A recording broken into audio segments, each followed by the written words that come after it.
Alors, free heart, qu'est-ce que ça signifie? Qu'est-ce que c'est un cheminement de pacification en tant que cheminement de libération du cœur? Il s'agit de la deuxième vidéo, des 3 vidéos qu'on poste aujourd'hui. Et dans la première vidéo, on a commencé à introduire au sens d'un cheminement de pacification. Alors maintenant, à travers le titre, on va essayer de comprendre, ou quand même, de commencer à intuire ce que c'est qu'un cheminement de pacification en tant que cheminement de libération. Free heart, free, liberté. Ça signifie que le cœur, au fond du cœur, il y a l'amour. Le cœur est bi. En même temps, il connaît des chaînes. Il connaît des chaînes qui le bloquent et qui l'éloignent aussi. Il s'agit de chaînes très raffinées. On en est souvent enchaîné sans qu'on s'en aperçoive même pas. Des chaînes qui nous éloignent de la vérité profonde de nous. Quand je dis cœur, j'ai déjà dit, j'entends la personne, la profondeur de toi. Toi-même. À toutes les dimensions. Les chaînes peuvent être très raffinées. Et si tu penses au début de la Bible, des premières pages, disons, il y a une expérience de libération, l'Exode. Il s'agit aussi d'un voyage, il est très intéressant, l'expérience de voyage aussi, le sens d'un parcours. Le parcours nous donne le sens d'un voyage qu'il faut accomplir au-dedans de soi, étape par étape. Donc la libération est un processus, la pacification est un processus. Je disais, au début de la Bible, on rencontre une expérience d'esclavage dans le premier livre de la Bible. L'expérience d'esclavage, il est très intéressant que le peuple, il veut être délivré, il crie au Seigneur, et en même temps, tout au long du voyage, il découvre aussi comme il est attaché à ses chaînes. Parce qu'il n'est pas toujours facile de se laisser délivrer, de choisir vraiment la vie. Il y a aussi, on va voir, des résistances intérieures à tout ça. Alors, libération. Le cœur connaît des chaînes qui bloquent la vie à nous. Je disais, les chaînes peuvent être plusieurs. Je donne tout simplement un exemple, mais il s'agit d'un exemple. Tu vas voir, le parcours est très raffiné. Et ça, je le dis, il s'agit d'un parcours pour ceux qui veulent essayer quand même d'aller vraiment en profondeur. Et pour se laisser illuminer, libérer en profondeur. Avec cet accompagnement de Marie, accompagnement maternel qui rend les choses de plus en plus on peut dire gérable. Il a cette chaleur, chaleur maternelle qui nous entoure tout au long de ce parcours. Je disais, je donne un exemple. Je me rappelle, un jour, il s'agissait d'une personne qui disait, il avait eu vécu une déception amoureuse, et donc il était très déçu de soi-même, déçu de la vie, déçu aussi de ses propres rêves et qu'il avait amené à croire dans une histoire qui la fin s'est révélée un désastre. Et donc il a dit à un certain moment, je crois que l'amour n'existe pas. Après, très intéressant, il s'est arrêté, il a dit non, je crois que l'amour, il existe. Il avait vu l'amour, il avait vu autour de lui. Il le voyait. Mais je crois, il disait, que l'amour n'est pas pour moi. Si tu penses, il s'agit d'une expérience très douloureuse. Il s'agit d'une prison très forte. Cette personne a fait un beau parcours après. Il s'agit de libération, évidemment. Qu'est-ce qui s'est passé? On va voir le cœur qui porte des blessures a commencé à chercher du sens à ce qui s'était passé. Et des fois, nos élaborations de sens sont des élaborations distorsiées. Ça peut arriver.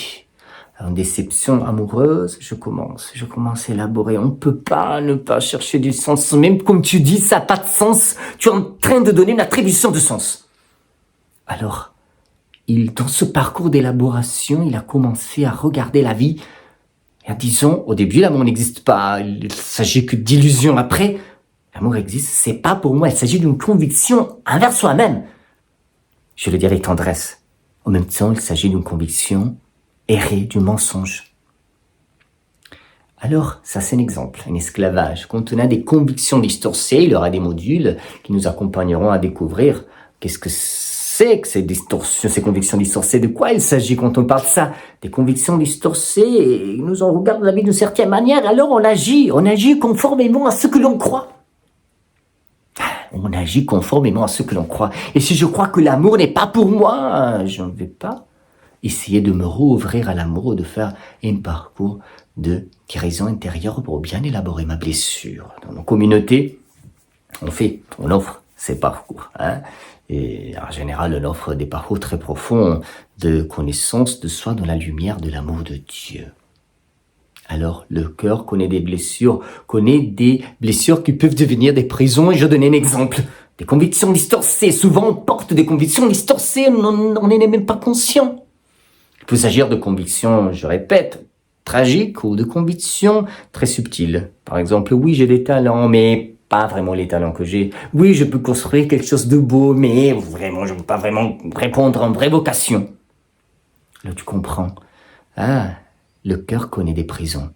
Et il est très intéressant aussi quand tu lis dans l'Évangile la parole, le mot conversion, il y a en français, comme dans les autres langues néo-latines, conversio.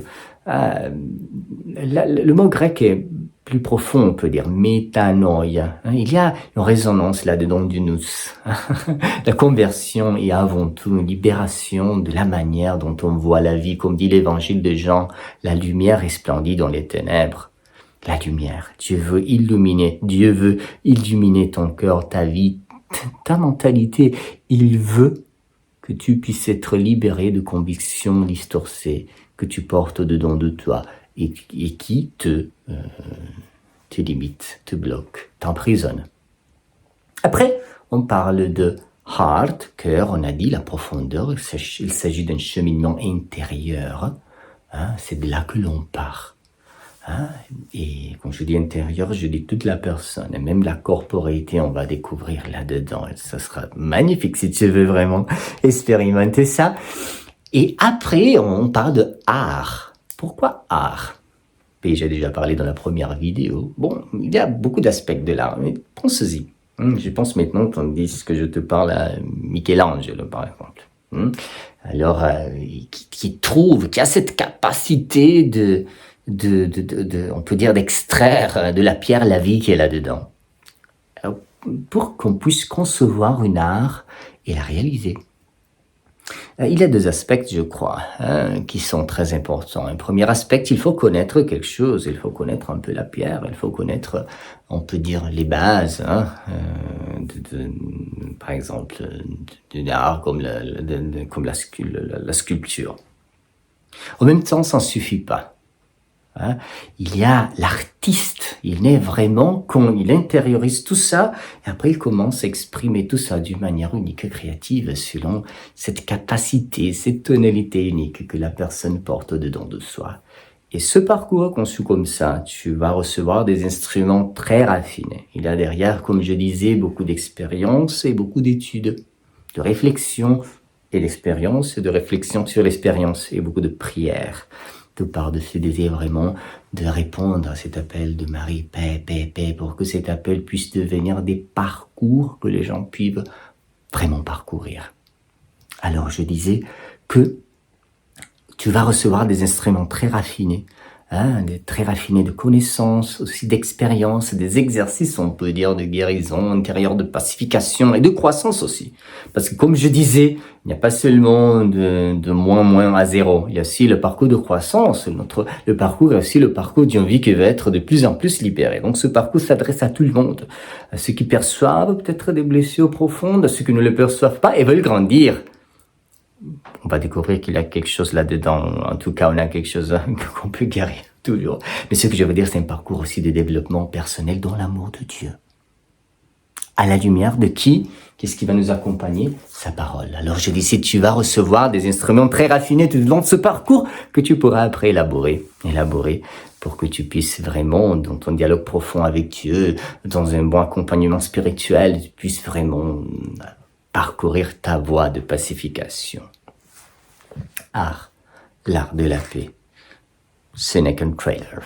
On va découvrir tout au long, au fur et à mesure. Et à qui s'adresse ce parcours? Bon, il faut dire, Il est né pour les jeunes. On peut dire, il y a cette attention particulière. En même temps, il est ouvert à tout le monde. Il y a beaucoup d'adultes qui ont expérimenté, c'est pas vraiment beaucoup, et qui ont trouvé vraiment quelque chose de...